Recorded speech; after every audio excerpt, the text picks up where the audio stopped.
Hey, welcome to মিস্ট্রিপ। আজ আমি এক ব্যতিক্রমী বুদ্ধিমান শিশুর গল্প নিয়ে এসেছি, যে শিশুকে দেখে তার স্কুলের শিক্ষকরাও হিংসা করত। শিশুটির মেধা, শৌক আর স্বপ্নের গল্প নিয়ে এই মুভিটি নির্মিত হয়েছে। মুভিটির শেষটা আপনার ভাবনা বদলে দেবে। তো বেশি দেরি না করে গল্পটি শুরু করা যাক। এই মুভিটি একটি প্রাথমিক বিদ্যালয়ের বাচ্চা সম্পর্কে, যে এমন একটি মেশিন আবিষ্কার করেছিল যা কোনো জ্বালানি ছাড়াই চলতে পারত। শুনতে অবিশ্বাস্য লাগছে, তাই না?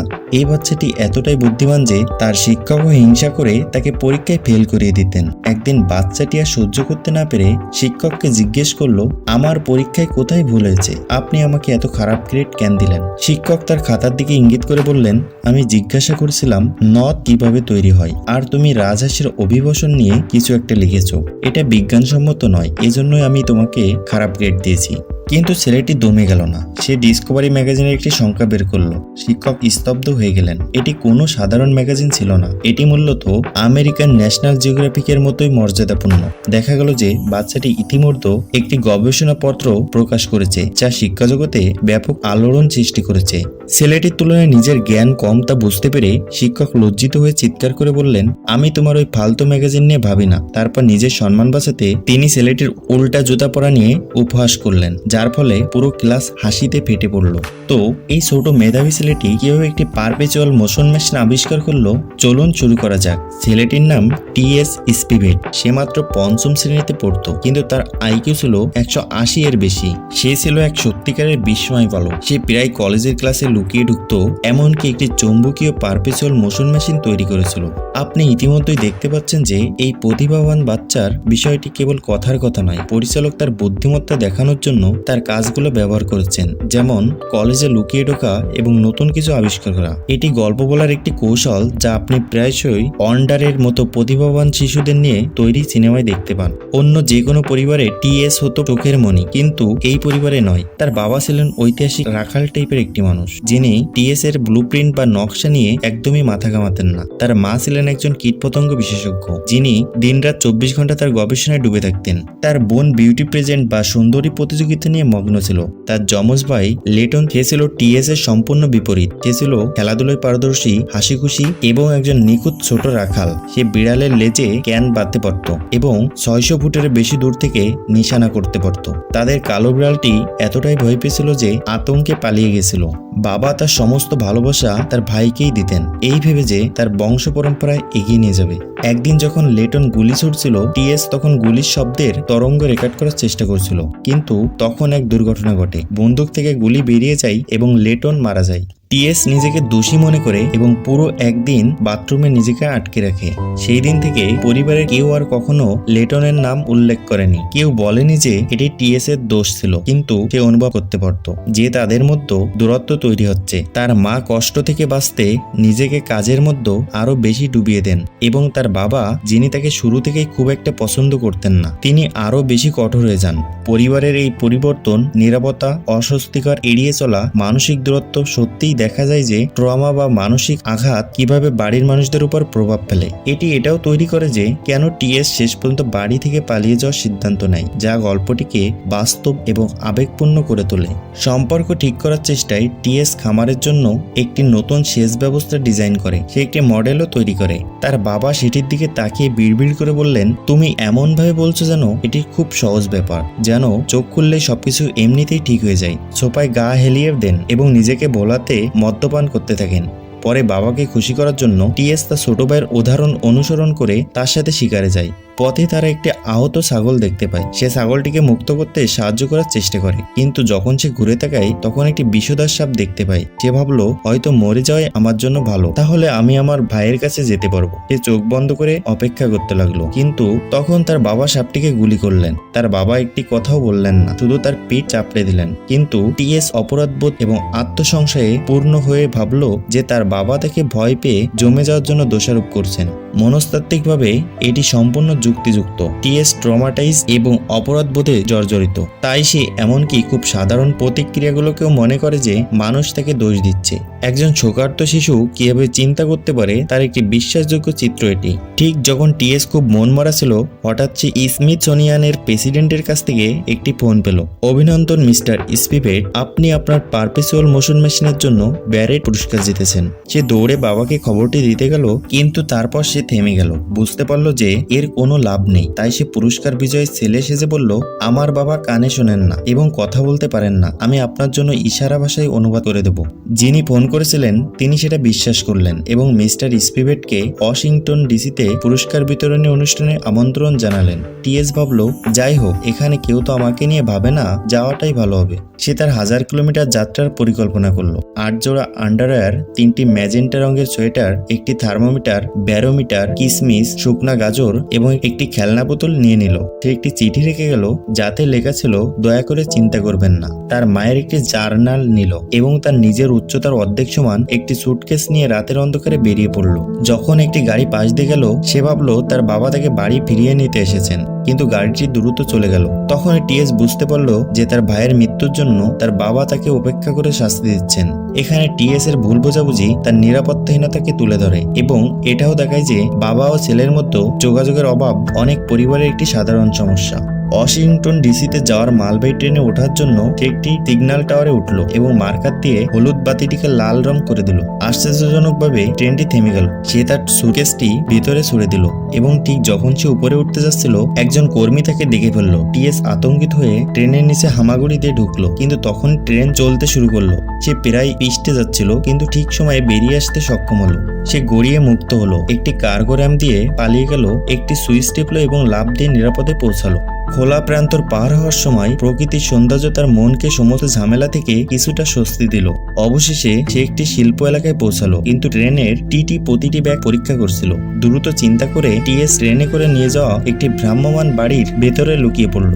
রক্ষী যখন দরজা খোলার চেষ্টা করলো, তখন সেটি তালাবদ্ধ ছিল। তাই সে জানালা দিয়ে উকি দিল এবং দেখলো টিএস একটি পুতুলের মতো জমে আছে, একবারও চোখের পলক ফেলছে না। রক্ষী সন্দেহজনকভাবে চোখ কুঁচকে বলল, অদ্ভুত, পুতুলের আবার কবে থেকে সর্দি হয়? কিন্তু ঠিক তখনই ট্রেনের হর্ন বাজলো এবং তাকে চলে যেতে হলো। টিএস আরো একটি বিপদ থেকে রক্ষা পেল। এই পুরো দৃশ্যটি একটি ক্লাসিক অ্যাডভেঞ্চার সিনেমার মতো মনে হয়। এটি ছিল দ্রুতগতির, বিপদেপূর্ণ এবং দ্রুত বুদ্ধিমত্তায় ভরা। পরের শহরে টিএস একটি হটডগের দোকান দেখলো এবং কিছু খেতে চাইলো, কিন্তু সে আবার জমে গেল যখন সে দেখলো পুলিশ তার ছবি দেওয়া নিখোঁজ শিশুর পোস্টার লাগাচ্ছে।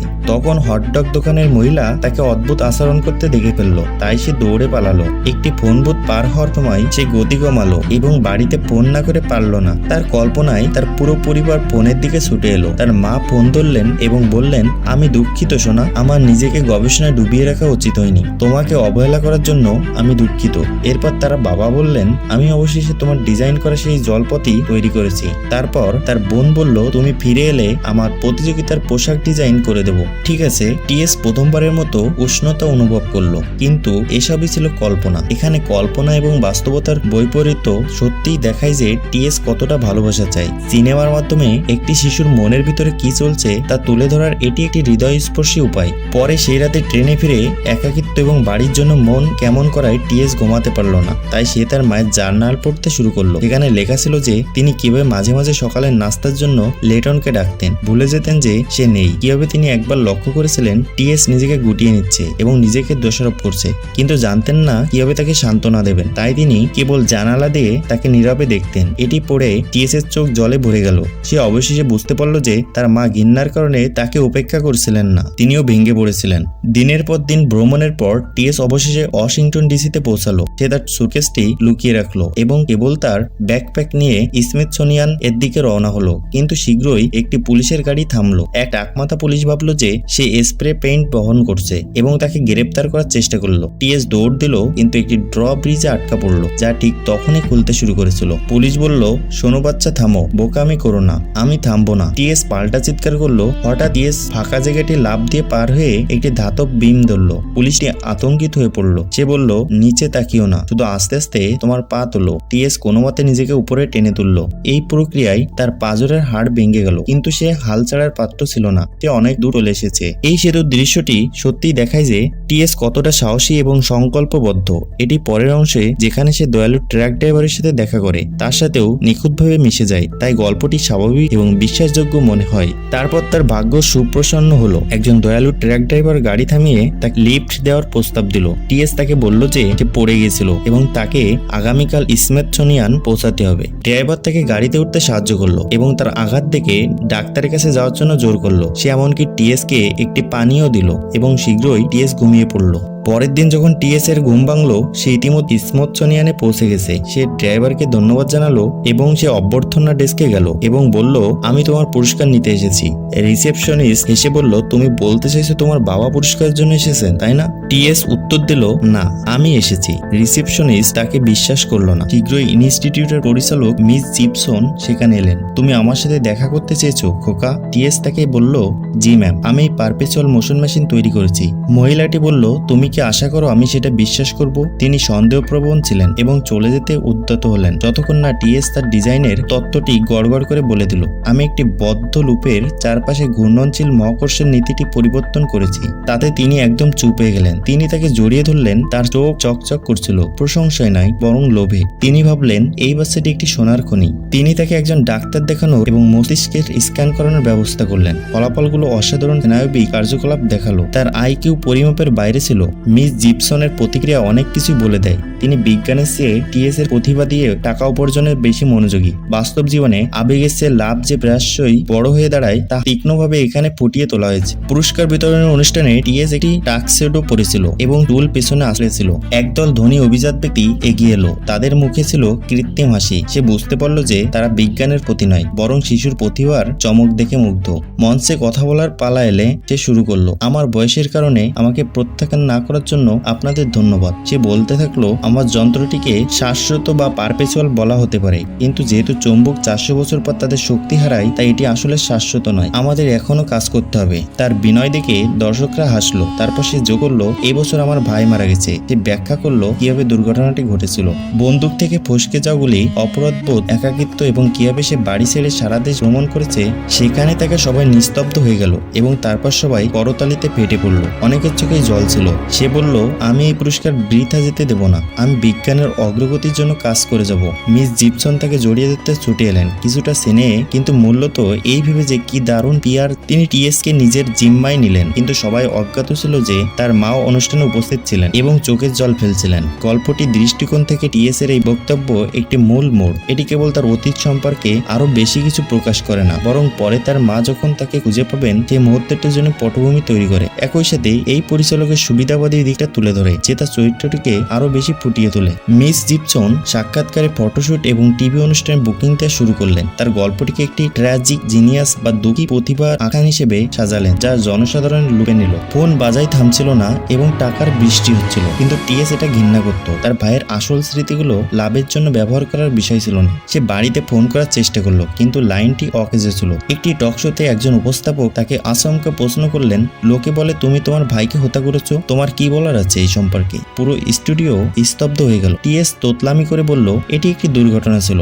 আমি জানি না কি হয়েছিল তখন। তারপর হঠাৎ করেই তার মা মঞ্চে উপস্থিত হলেন। তার মাকে দেখে মিস জিপসনের মুখ ফ্যাকাশে হয়ে গেল। তার সোনার ডিম পাড়া হাঁস হাত ফসকে বেরিয়ে যাচ্ছিল। উপস্থাপক নাটকের গন্ধ পেয়ে জিজ্ঞেস করলেন, তো একজন মা হিসেবে জেনে আপনার কেমন লাগছে যে এক সন্তান আরেক সন্তানের মৃত্যুর কারণ? তার মা কঠোরভাবে বললেন, এটি একটি দুর্ঘটনা ছিল, আমার ছেলে দোষী নয়। বন্দুক সহ দুটি বাচ্চাকে একা রাখা আমার দোষ ছিল, আমরাই প্রাপ্তবয়স্ক। এটি নিছক একটি দুর্ঘটনা ছিল। কিন্তু উপস্থাপক আরো খোঁচাখুচি করতে লাগলেন, আরো নাটকের আশায়। আপনার অন্য ছেলেটি কি সাথে সাথেই মারা গেছিল? গলঘরে আসলে কি ঘটেছিল? এটি সহ্য সীমা ছাড়িয়ে গেল এবং টিএস এর মা রেগে ফেটে পড়লেন। আপনারা এটাকে বিজ্ঞানের অনুষ্ঠান বলেন? আপনারা বিজ্ঞান সম্পর্কে একটি প্রশ্ন করেননি, আপনারা জঘন্য। তিনি চিৎকার করে বললেন। তখন টিএস পিস করে বললেন, মা আমি বাড়ি যেতে চাই। তার মা তাকে জড়িয়ে ধরলেন এবং তারা চলে যাওয়ার জন্য উঠে দাঁড়ালেন। কিন্তু তারা যখন হাঁটছিলেন, ক্যামেরা তাদের অনুসরণ করছিল। উপস্থাপক একটি হৃদয়স্পর্শী পারিবারিক পূর্ণমিলন দৃশ্য ধারণ করার আশা করছিলেন। হঠাৎ মিস জিপসন তাদের পথ আটকে দাঁড়ালেন, তাই টিএস এর মা তাকে চড় মারলেন। তারপর উপস্থাপক হস্তক্ষেপ করার চেষ্টা করলেন, কিন্তু টিএস এর বাবা এসে তাকে ঘুষি মারলেন। তো আমি শুনলাম তুমি লোকদের বলেছো, আমি নাকি কানে শুনি না। টিএস ক্ষমা চাইলো এবং তার বাবার পিঠে চড়লো। তারপর সে জিজ্ঞেস করলো, যে রাতে আমি যখন পালিয়ে যাচ্ছিলাম আমি তোমার ট্র্যাক দেখেছিলাম, তুমি থামোনি কেন? তার বাবা হাসলেন, আমার হাত থেকে কিছু একটা পড়ে গেছিল এবং আমি সেটা তুলতে নিচু হয়েছিলাম, আমি তোমাকে দেখিনি। সে একটি ছোট ভুল বোঝাবুঝি এত কষ্টের কারণ হয়েছিল এবং এখন অবশেষে তা শেষ হলো। এই পারিবারিক পুনর্মিলনের দৃশ্যটি আবেগে ভরপুর। সমস্ত ভুল বোঝাবুঝি অবশেষে সামনে আসে এবং তারপর মিটে যায়। বাবার সরল ব্যাখ্যা অবশেষে সেই জমে থাকা উত্তেজনা দূর করে এবং পরিবারে আবার উষ্ণতা ফিরিয়ে আনে। কয়েক মাস পর টিএস আবার বাড়িতে ফিরে তার যন্ত্রপাতি নিয়ে কাজ করা শুরু করে। তার বোন প্রতিযোগিতা প্রস্তুতি নিচ্ছিল, তার মা গর্ভবতী ছিলেন এবং তার বাবা আবার ঘোড়ায় চড়ে রাখালের কাছে ফিরেছিলেন। শীঘ্রই টিএস এর একটি নতুন ছোট ভাই হলো। টিএস তার পারপেচুয়াল মোশন যন্ত্র দিয়ে দোলনাটি পরিবর্তন করলো এবং বাচ্চাকে বিনোদন দেওয়ার জন্য পায়রা ব্যবহার করলো। পরিবারটি অবশেষে আবার পূর্ণ হলো। এটি অত্যন্ত চমৎকার, গভীরভাবে স্পর্শকাতর এবং পরিবার, শোক ও স্বপ্ন নিয়ে তৈরি। বন্ধুরা, গল্পটি আপনাদের ভালো লেগে থাকে তবে লাইক এবং সাবস্ক্রাইব করতে ভুলবেন না।